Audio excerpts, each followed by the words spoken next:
दी print में आप सभी का स्वागत है। चेन्नई में हुए डॉक्टर के हमले ने चेन्नई में एक सरकारी अस्पताल में डॉक्टर बालाजी जगन्नाथन पर जो हमला हुआ, उसने एक बार फिर से डॉक्टर सुरक्षा के मुद्दे को केंद्र में ला दिया है। डॉक्टर की सुरक्षाओं को लेकर हमारे देश में जो कानून है, वो क्या कहता है? अस्पतालों में किस तरीके के सुरक्षा इंतज़ाम हैं?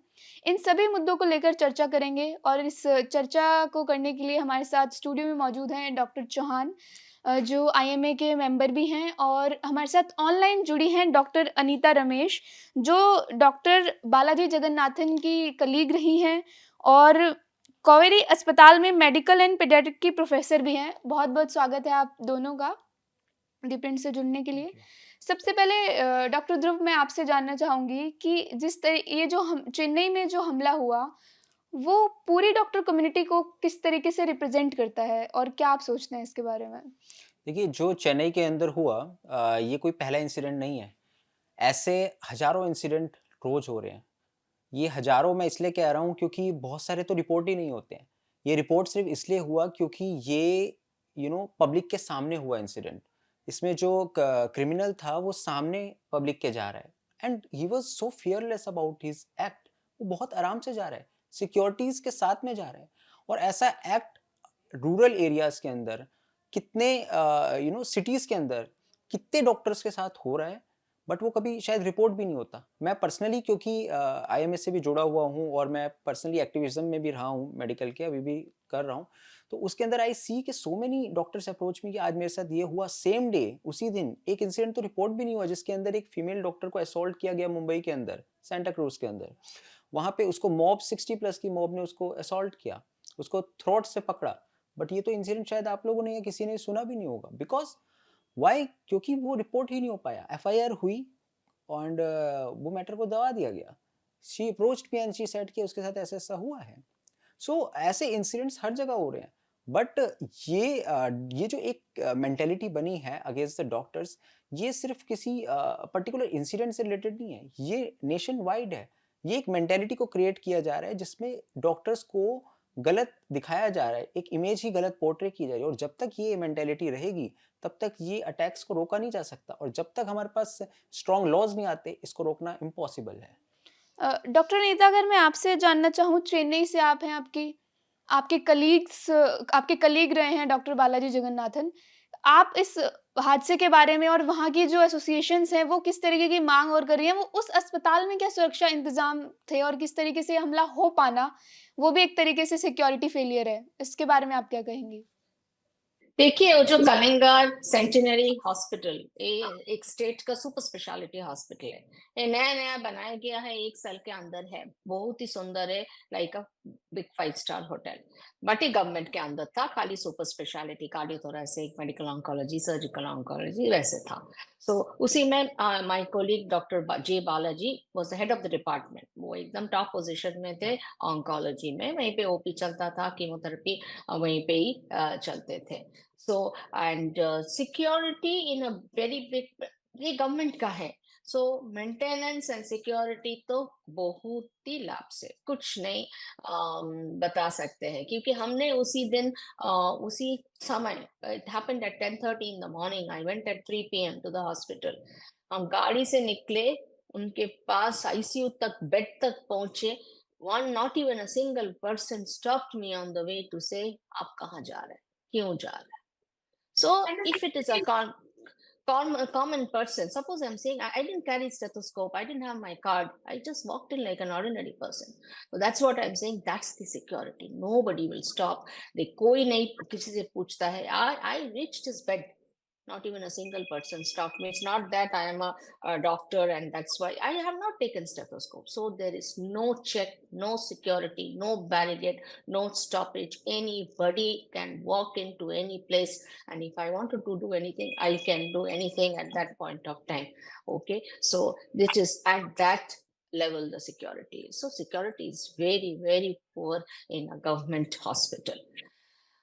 That's why I also बताइए, okay, बताइए. And it's a newly built hospitals. The CCTVs were not functional.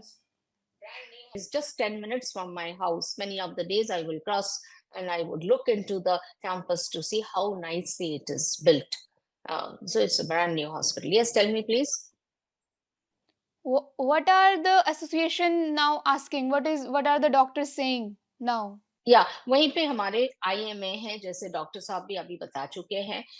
Tamil Nadu IMA, Indian medical association, plus हम लोग का भी टैम्पोस है, that is Tamil Nadu medical and paediatric oncology association, सब मिलकर के वो प्रोटेस्ट किए हैं। And it has happened in the government hospital, so government भी सपोर्ट कर रहा है। हमारा हेल्थ मिनिस्टर मा सुब्रमण्यम आए हैं, एमएलए डॉक्टर एरिलन भी आए हैं, वो भी एक डॉक्टर है।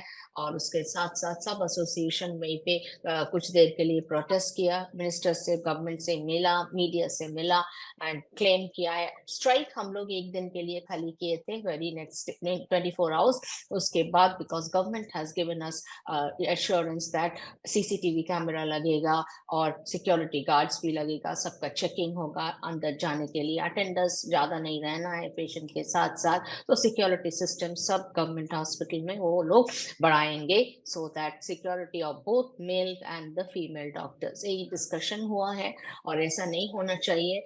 एंड ऑल्सो पब्लिक अवेयरनेस के लिए कि ये जो हुआ था ये तो गलती ट्रीटमेंट नहीं था ना, ट्रीटमेंट तो ठीक ही था, बट साइड इफेक्ट्स हुआ था और उसी वजह से उसका जो ब्रीदिंग डिफिकल्टी है। So misconception, wrong media propagation has to be stop. So इसी हर पॉइंट्स के ऊपर हम लोग गवर्नमेंट के ऑफिशियल से मिले हैं एंड हमारा जो एजेंडा सबमिट किए हैं, प्रपोजल सबमिट किए हैं, so that this should not happen once again. Doctor Anita, आप इसके पीछे क्या कारण देखती हैं? किस रीज़न्स की वजह से जो है अटेंडेंट्स होते हैं, वो इस तरीके के एक्शंस लेते हैं कि डॉक्टर पर हमला करने की नौबत, क्या उनकी साइकी आप समझती हैं ऐसा होता होगा? यस, सो एक ताली तो एक हाथ से नहीं बजता है, दोनों हाथ चाहिए उसके लिए। तो आजकल जनरल पॉपुलेशन भी बहुत एग्रेसिव हो रहे हैं, वो लोग टीवी देखते हैं, वीडियो ओटीटी प्लेटफॉर्म में देखते हैं कैसे करके एग्रेसिव बिहेवियर, फाइट, और हाथ में नाइफ लेकर आते हैं, बुलेट रखते हैं पास में, कुछ भी कर सकते हैं गुस्सा में। So that has made the society aggressive. उसके साथ साथ काफी मूवीज में, पेपर में, सो अगर हम कुछ करेंगे तो यस हमको मिलेगा जस्टिस, वही सोचते हैं। And they think that we demand we can do anything on anybody. तो और उसके साथ साथ एक भी जानना है, कैंसर एक दूसरे सही where it's a different type of branch, it's an emergency come, it's a difficult branch. जैसे इमरजेंसी होते हैं, क्रिटिकल केयर होते हैं, तो ऑन्कोलॉजी भी very sensitive branch, it's a difficult branch to practice because ये डिजीज बहुत डिवास्टेटिंग होते हैं। इनके लिए किसका क्या होगा पता नहीं है, कौन सरवाइव करेगा, कौन रिलैप्स करेगा, कौन किसी का मौत हो जाएगा बीच में, उसके बारे में तो हम लोग गारंटी नहीं देते हैं। कैंसर बढ़ भी सकता है, even in first stage we don't give you any guarantee, not more than 90%, वहीं पे 10% फेलियर चांस है। सो इसी हिसाब से सबका एक्सपेक्टेशन ज्यादा है और डिनाइल भी है। बहुत सारे आदमी बोलते हैं हमको पता नहीं है हमको कैंसर हुआ था। और उसके साथ साथ ये भी नहीं होते हैं कि जे even after the cancer comes back they want to put the blame on others, okay. And also जब साइड इफेक्ट्स होता है जैसे हुआ तो दूसरे के ऊपर उसका बहुत अपने आदमी को एक्सेप्ट करने के लिए कि एक सब हुआ, सो किसी के ऊपर वो लोग they are showing their anger on others because the branch is very difficult, the branch is devastating, इसमें depression है, इसमें financial implication है, इसमें relationship है, family भी टूट जाता है, बहुत कुछ होते हैं। So in that aspect all things put together, जो ट्रीटमेंट हुआ था, I have the patient already consulted me in between, इसके इस इंसिडेंट के पहले I seen the papers, it was Hodgkin's disease, treatment सही ढंग से किया गया था and all or she had bleomycin toxicity but the drugs which were given was perfectly correct and it's on line of international guidelines. उसके बाद side effects हुआ, then she took milder chemo, but अभी वो जो bleomycin toxicity, it's a known toxicity of the drug, सबको होता है, किसी को एसिम्प्टोमेटिक, किसी को 2% में थोड़ा ज्यादा होता है, कुछ परसेंट 10% के अंदर में थोड़ा खतरनाक होते हैं, but it is an accepted side effects. इसको तो ये बीमारी में कैंसर का ड्रग्स का साइड इफेक्ट्स तो सबको एक्सेप्ट करना है। डॉक्टर चौहान जो हमारे साथ स्टूडियो में मौजूद हैं फिलहाल, ये भी कैंसर हॉस्पिटल में ही काम करते हैं। हुँ। जो सवाल अभी मैंने डॉक्टर नीता से किया, आपसे भी उसी का जवाब जानना चाहूँगी कि इसके पीछे जो अटैक्स जो लोग करते हैं अटेंडेंट्स, उसके पीछे आप क्या कारण देखते हैं कि ये क्यों होता है और हुँ। कैसे होना संभव भी हो पाता है अस्पतालों में? देखिए, जैसा कि मैंने कहा कि ये एक ग्रॉस मेंटालिटी है, जो कि हमारे पूरे देश में बना दी गई है। It's a part of the mentality that has been made कि the doctors are looters.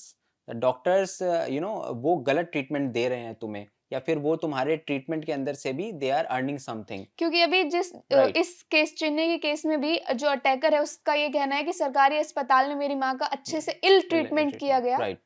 So this is the first of all big misconception.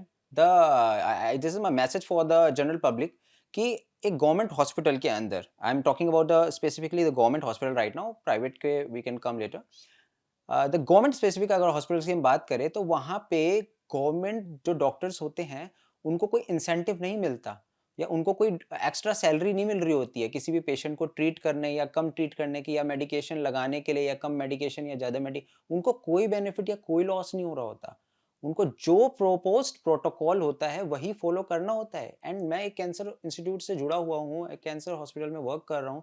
So I am very much aware कि जो प्रोटोकॉल के अकॉर्डिंग कीमो ड्रग्स चलेंगी वही लगाई जाएंगी। एक doctor को किसी पेशेंट से ज़्यादा डर होता है कि अगर उसकी दवाई दी हुई कोई गलत इम्पैक्ट पड़ गई तो उस पे मेडिकल नेग्लिजेंस का केस लग सकता है। अगर कोई प्रोटोकॉल वो गलत फॉलो कर दे तो एक छोटी सी कीमो की ड्रग भी चेंज हो जाती है, पैक्लिटेक्सेल की जगह डॉक्सीटेक्सेल लग जाती है, तो भी भाई डॉक्टर पे केस आ जाता है। तो जब डॉक्टर ऑलरेडी एक फ़ियर में रह रहा है कि भाई लीगल कॉन्सिक्वेंसेस उसकी दी हुई, उसकी लिखी हुई मेडिकेशन के हो सकते हैं, तो वो क्यों गलत दवाई देगा? अपने आप को कोई क्यों मारेगा? तो ये बात जनरल पब्लिक को समझ नहीं आती है। उनके माइंड में एक ऐसा एक क्रिएट कर दिया गया है कि the doctors are prescribing wrong treatment, और कोई ना कोई उनके पीछे हैं ऐसे जो लोग भड़का देते हैं पेशेंट्स को बाहर जाते ही कि देखो तुम्हारी मदर या फादर तो बिल्कुल ठीक थे, ये एकदम से क्या हो गया? अरे कुछ ट्रीटमेंट्स के अंदर ऐसा ही होता है, नहीं पता होता तुम्हें कि कब क्या हो जाए, कॉन्सिक्वेंसेस किस मेडिकेशन के साइड इफेक्ट का मतलब ही यही होता है अभी कि यू कुछ डोंट नो। दिनों पहले हमने जीटीबी नगर में जीटीबी अस्पताल, हुँ, यहाँ दिल्ली का एक बहुत बड़ा अस्पताल है, राइट। दिल्ली कैपिटल है, राजधानी है, यहाँ के अस्पतालों में भी हमने डॉक्टरों के साथ मारपीट के मामले देखे हैं। हुँ, हुँ। यहाँ पर भी अगर आप, मुझे लगता है सुरक्षा के इतने कोई खास इंतजाम नहीं है अस्पतालों में, आप जाएँ सीधे बंदूक लेकर भी अगर आप जाना चाहें तो राइट। आपको, मुझे नहीं लगता कोई सी हुँ, रोकेगा। बिल्कुल।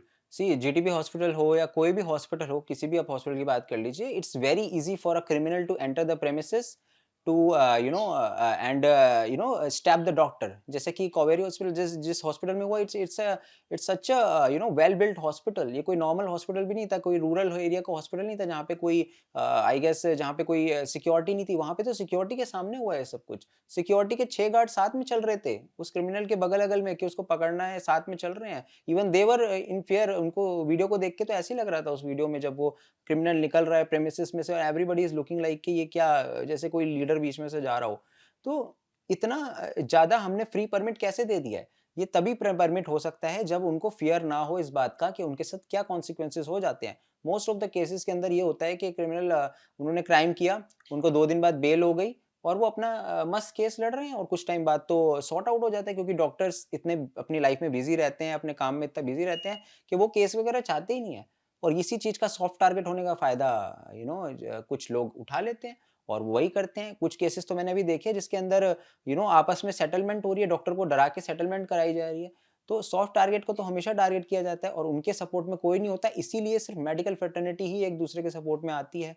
मैंने नहीं देखा कि जनरल पब्लिक कभी डॉक्टर से केसेस में आउटरीच कर रही हो उतनी। सिक्योरिटी तो है ही नहीं, हम तो स्टार्टिंग से सेंट्रल प्रोटेक्शन एक्ट की मांग कर रहे हैं। बट अगर एक्ट आ भी जाए, एक्ट तो हर स्टेट में है, इम्प्लीमेंट कौन कर रहा है? जो लोग इम्प्लीमेंट भी नहीं कर पा रहे हैं, दे शुड बी क्वेश्चन कि क्यों नहीं हो रहे हैं? आपके लॉस, लीगल जस्टिस कहाँ है हमारा? डॉक्टर अनीता, आप सेंट्रल प्रोटेक्शन लॉ को लेकर क्या कहेंगी?